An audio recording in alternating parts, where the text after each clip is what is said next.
Result इसको code जाएंगे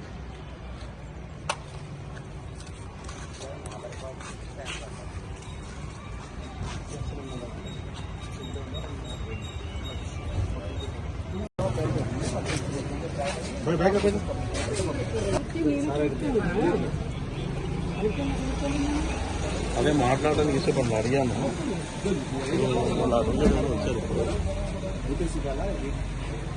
కనీసం నేను మళ్ళీ మాట్లాడు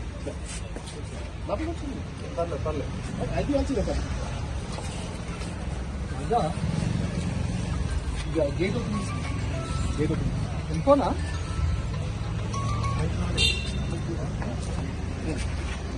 గేట్ ఓపెన్ తినడంతో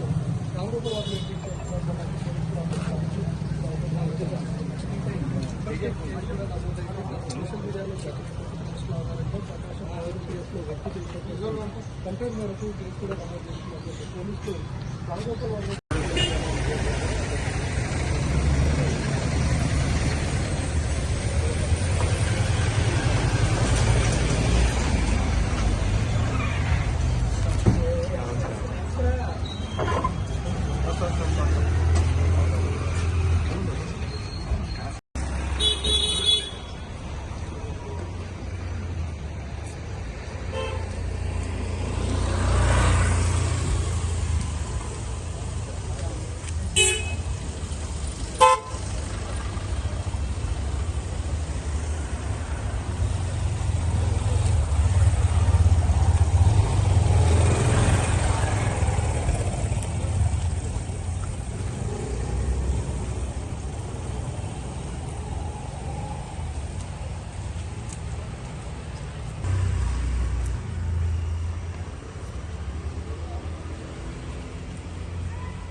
రెస్పాన్స్ రావాలి కానీ ఆ రెస్పాన్స్ ఇంకా మాకు రాలేదు. మేము వెయిట్ చేస్తాము కానీ పోలీసు వాళ్ళు ఇక్కడికి వచ్చారు.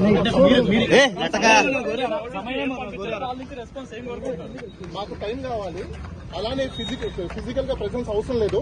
ఇప్పుడు డిజిటల్ ఇండియా వచ్చింది కాబట్టి డిజిటల్ పోలీసింగ్ కూడా వచ్చింది కాబట్టి వర్చువల్ మోడ్ లో మాకు ఇవ్వండి. మేము వర్చువల్ లో మీకు ఇన్వెస్టిగేషన్ కి కోఆపరేట్ చేస్తామని చెప్పారు. తర్వాత మళ్ళీ ఎక్స్టెన్షన్ టైం కూడా అడిగే అవకాశాలు ప్రతి ఒక్కరికి ఉంటాయి కాబట్టి మేము ఎక్స్టెన్షన్ టైం కూడా అడిగాము. ఇది ప్రీ షెడ్యూల్ ఆయనకున్న ప్రాజెక్టుల రీత్యా మేము ఆయన షెడ్యూల్ తీసుకొని మేము టైమింగ్స్ అడగడం. పోలీసులకు సహకరించాలని చెప్పి హైకోర్టులో ఆశ్రయించినట్టు తెలుస్తుంది. హైకోర్టు ఆశ్రయించిన తర్వాత పోలీసులు కూడా సహకరించాలి అని చెప్పి హైకోర్టు ఆదేశాలు ఇచ్చింది కదా.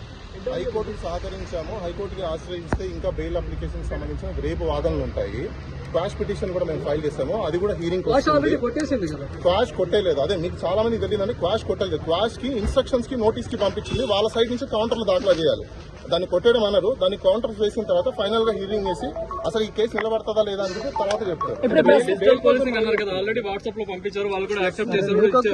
మరి వాళ్ళు ఇచ్చారు కదా. మరి రెస్పాన్స్ ఎందుకు వచ్చారో మాకు తెలియదు. అది మీరే అడగాలి. ఇంకా 4 రోజులు అడిగారు. 4 రోజులు అడిగారు. అది ఫస్ట్ టైం ఇచ్చిన నోటీస్ కి మేము అడిగిన టైం కి తర్వాత సబ్సిక్వెంట్ గా మళ్ళీ నోటీస్ పంపించారు. దానికి కూడా మేము ఆన్సర్ ఇచ్చాము. స్పీడ్ పోస్టులు కూడా పంపిస్తున్నాము. అలానే వాళ్ళకి వాట్సాప్ లో కూడా షేర్ చేస్తాము. ఎస్పీకి పంపించాము, డిఎస్పీకి పంపించాము, అలానే ఎస్పీకి సంబంధించిన సీసీ వాళ్ళకి పంపించాము, ఎస్ఎస్ఓకి పంపించాము. అదే విధంగా ఎవరికి సర్కిల్ ఎప్పుడు పోలీసులు విచారణకు హాజరయ్యే అవకాశం ఉంది. ఒకటి థర్డ్ డిగ్రీ ఎవరు ప్రయోగించినా వాళ్ళ మీద కూడా క్రిమినల్ ప్రాసిక్యూషన్ అవుతుంది. అందులో చూసి ఆర్జీవి గారు భయపడేంత సినిమా లేదు. ఎవరు కూడా ఈ రోజు పోలీసు వాళ్ళు వీఐపీ స్టేటస్ లో ఉన్న వ్యక్తులను తీసుకెళ్లి థర్డ్ డిగ్రీ ప్రయోగిస్తే ఎవరు కూడా చూసి ఊరుకోరు. మేము కూడా కన్సర్న్ కాంపిటెంట్ అథారిటీకి మేము కూడా అప్రోచ్ అవుతాము. అంటే గత ప్రభుత్వంలో ప్రయోగించారు కదా, ఒక ఎంపీ మీద ప్రయోగించారు కదా. గత ప్రభుత్వంలో ప్రయోగించారనేది ఎవరికి తెలియదు. సార్ మీకు టైం అడిగింది అంటే ఎప్పుడు టైం అడిగారు, ఎప్పుడు విచారణకు వచ్చే అవకాశాలు ఉంది. 19th కూడా సబ్సిక్వెంట్ గా నోటీస్ పంపించారు. 25వ తేదీ ఈ రోజు చెప్పారు. దానికి సంబంధించి మేము ఈ రోజు మార్నింగ్ వాళ్ళకి వాట్సాప్ లో పంపించాము. పోస్ట్ కూడా పంపించాము. డెలివరీ అవ్వడానికి ఏం తప్పు చేయలేదు. ఏమి దేశద్రోహం కేసునో కాదు, లేకపోతే ఇంటర్నేషనల్ మాఫియాలో కాదు. ఇది ఒక డిజిటల్ కి సంబంధించిన ఒక పోస్ట్ చేశారని చెప్పేసి అని ఒకరు కంప్లైంట్ చేశారు. అసలు నిజంగా అది కంప్లైంటా కాదా లేదా అని వెరిఫై చేయడానికి మాకు కొంచెం సమయం కావాలి.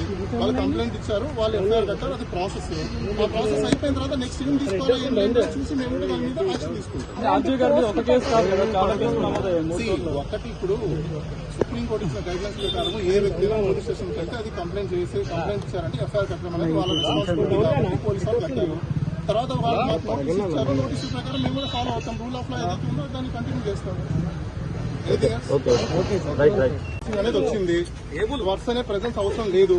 సో దానికి సంబంధించిన కోర్ట్ చేస్తూ మేము నిన్ననే ఈ రోజు మార్నింగ్ పంపించాము.